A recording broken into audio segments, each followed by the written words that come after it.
She's the voice behind Walk On By, the cousin of Whitney Houston, and the woman who told the IRS, "I know the way to San Jose, but I'm not paying $10 million to get there." From Grammy Awards to bankruptcy court, and from gospel roots to Twitter fame, Dionne Warwick's story is more than music. It's a masterclass in survival, style, and soul. Stick around as we dive deep into the life of the icon, the diva, the legend, Dionne Warwick. Dionne Warwick, early life, background, and education.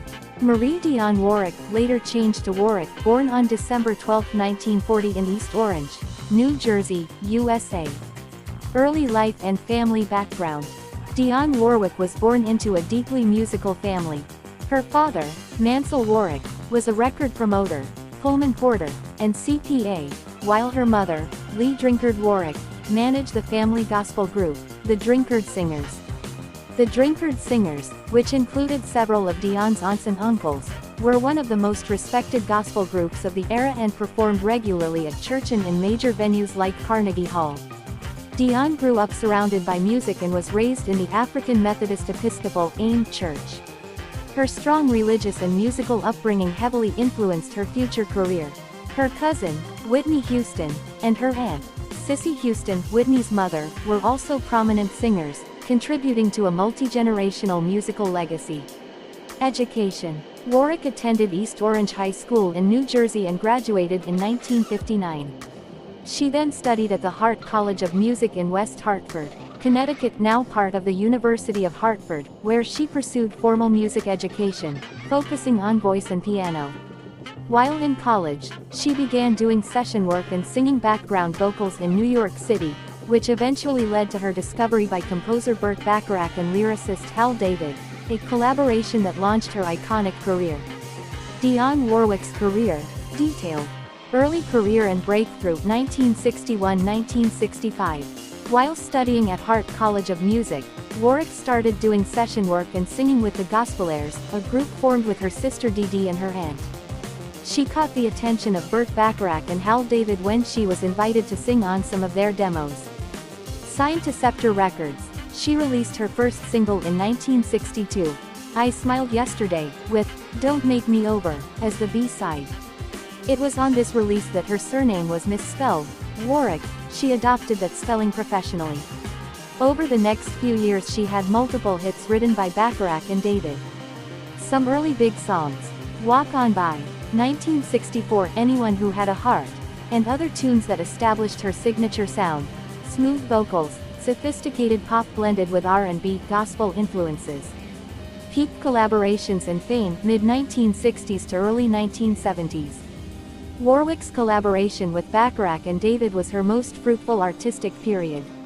She released a stream of hits through the 1960s. "I Say a Little Prayer," 1967, theme from "Valley of the Dolls," 1968, "Do You Know the Way to San Jose," 1968, etc.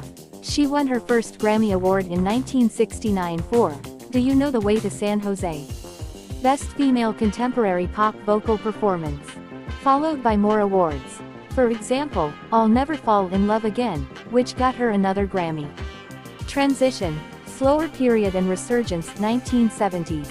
In the 1970s, the consistent output of hits with Bacharach and David lessened, tensions, creative differences emerged.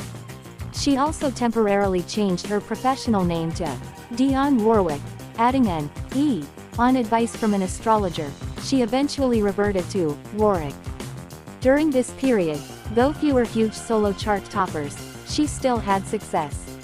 Notable, "Then Came You," 1974, with the Spinners, which reached #1. Toward the end of the decade she had something of a comeback. The 1979 album, Dionne, produced by Barry Manilow, included hits like "I'll Never Love This Way Again," and "Deja Vu." This album was her first platinum seller. 1980s, continued success and major collaborations. Warwick maintained strong presence in the 1980s. She explored various styles, worked with different producers, and delivered popular albums. She had hits like "Heartbreaker," written by the Bee Gees, which became well-known. One major highlight, "That's What Friends Are For," 1985, performed with Elton John, Gladys Knight, and Stevie Wonder. It was a massive hit, and proceeds went to AIDS research. The song won awards. Later career, other projects, and challenges 1990s-2000s. In the 1990s, her commercial popularity decreased somewhat compared to the highs of the 60s-80s, but she continued recording albums. For example, Dionne Warwick Sings Cole Porter, 1990, was a tribute album where she tackled standards by Cole Porter. She also got involved in various non-music ventures, charity work, and public appearances. Warwick published an autobiography, My Life, As I See It, in 2010. 2000s to recent years.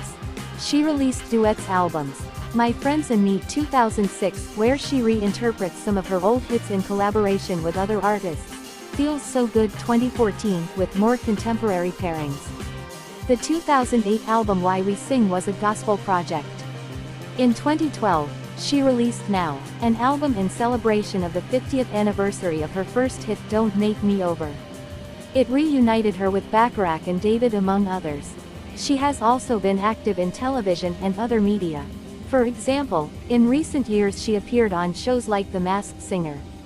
Recognitions. She's received numerous honors, among them a Grammy Lifetime Achievement Award 2019. Wikipedia +2 Encyclopedia Britannica +2 In 2023 she was honored with the Kennedy Center Honors, and in 2024 she was inducted into the Rock and Roll Hall of Fame. Even recently she continues to perform, release music, be part of collaborations, and her legacy remains strong. Key themes and contribution. Warwick bridged R&B, pop, and gospel in a way that allowed her songs to cross over to wide audiences. Her voice and musical arrangements, especially with Bacharach and David, are noted for sophistication, elegance, and emotional subtlety. She was one of the most charted female vocalists of the rock-pop era. According to sources, she charted over 60-plus singles on the US Billboard Hot 100 and sold over 100 million records worldwide. She also used her fame for philanthropic causes, notably AIDS awareness, and has been involved in various non-music ventures. Dionne Warwick, marriage and children. Marriage. Spouse, William David Elliott, drummer and actor. Marriage timeline. Dionne Warwick married William David Elliott in 1966. They divorced in 1967, but reconciled and remarried in 1967 shortly after. Their marriage ultimately ended in divorce again in 1975. Children. Dionne Warwick has 2 sons with William Elliott. David Elliott, born in January 1969. He is a musician, actor, and producer. David has occasionally worked in music, including collaborations with his mother. Damon Elliott, born in March 1973. He is a Grammy-nominated music producer, songwriter, and recording artist. Damon has worked with artists like Pink, Beyoncé, Gwen Stefani, and Bone Thugs and Harmony. He also created the label Dionne Warwick Institute of Music and Arts and has collaborated with Dionne on music projects. Major financial events and factors that affect her wealth. To understand why her net worth estimates are so low, despite being a music legend, it's helpful to consider these. Bankruptcy 2013. Warwick filed for Chapter 7 bankruptcy in New Jersey in 2013. She reported owing over $10 million in federal and state-backed taxes and business taxes. At that time she claimed to have only $25,500 in assets. Debts to the IRS and state. The amounts she owed were substantial and date back many years. Some of her financial liabilities were from tax years going far back, compounding interest, penalties, etc. Ongoing royalty income, performances, appearances. Despite these issues, she continues to get income from her recordings, from performances, and public appearances. These streams help but may not be enough to offset large back liabilities. Lifestyle. While her finances have had ups and downs, there are a number of details about Warwick's lifestyle, values, habits, what she spends on, what she enjoys, that are more known or reliably reported. Fashion and dressing. Warwick has a long history of wearing couture. Designers such as Chanel, Dior, Yves Saint Laurent, Oscar de la Renta have dressed her, some of those pieces given to her as she rose in her career. Investments in family and education.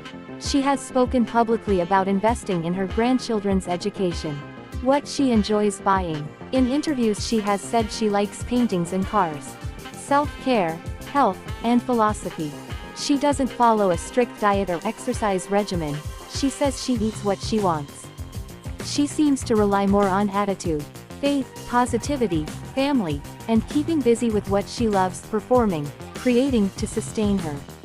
Living costs. Current financial reality. At bankruptcy, the filings showed very modest assets, e.g. a laptop, gowns, furniture, etc., and a balance where income and expenses nearly matched. These details suggest that her lifestyle, in terms of material possessions, may be more modest than what many might assume for a singer of her stature.